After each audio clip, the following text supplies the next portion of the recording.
సృష్టిలో ప్రతి జీవికి ఆకలి అనేది అనివార్యమైన విషయం.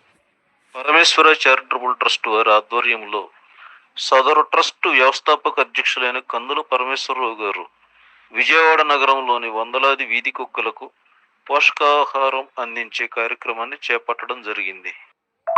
ఉండేవి మనం నివసించే ప్రాంతాన్ని దొంగలు అపరిచితుల నుండి కాపాడుతూ మనకు రక్షణగా ఉండేవి.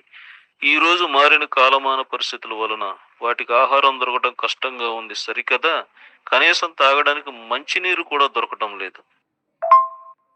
దీనికి కారణం మనలో జీవకారుణ్య భావం లోపించడం కూడా అని స్పష్టంగా చెప్పొచ్చు.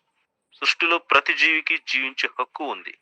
కాబట్టి వాటికి మీరు తినగా మిగిలిన ఆహారం అందించి వాటిని మనతో పాటు జీవించే అవకాశం కల్పిద్దాం. అన్ని రకాల మూగజీవాలను కాపాడుకుంటూ రక్షించడం మన బాధ్యత అని పరమేశ్వర చారిటబుల్ ట్రస్ట్ వ్యవస్థాపక అధ్యక్షులైన కందుల పరమేశ్వరరావు గారు అన్నారు.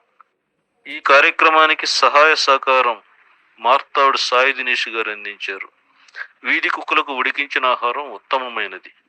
మీరు ఎవరైనా చేయగలిగేది ఏమైనా ఉందంటే ఉడికించిన గుడ్లు, కోడి పంజాలు లేదా కషాయ దుకాణంలో మిగిలిపోయిన ఏవైనా తాజా మాంసంతో వీధి కుక్కలకు ఉడికించి ఆహారం అందించడం ఉత్తమమైన పుణ్యకార్యం అని మార్తాడు శిరీష గారు అన్నారు.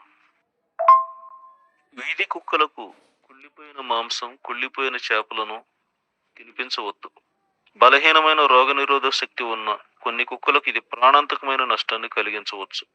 కాబట్టి మీరు ఎప్పుడైనా కుక్కలకు ఆహారం అందించేటప్పుడు తాజా ఆహారం మాత్రమే అందించండి అని కందుల పరమేశ్వర్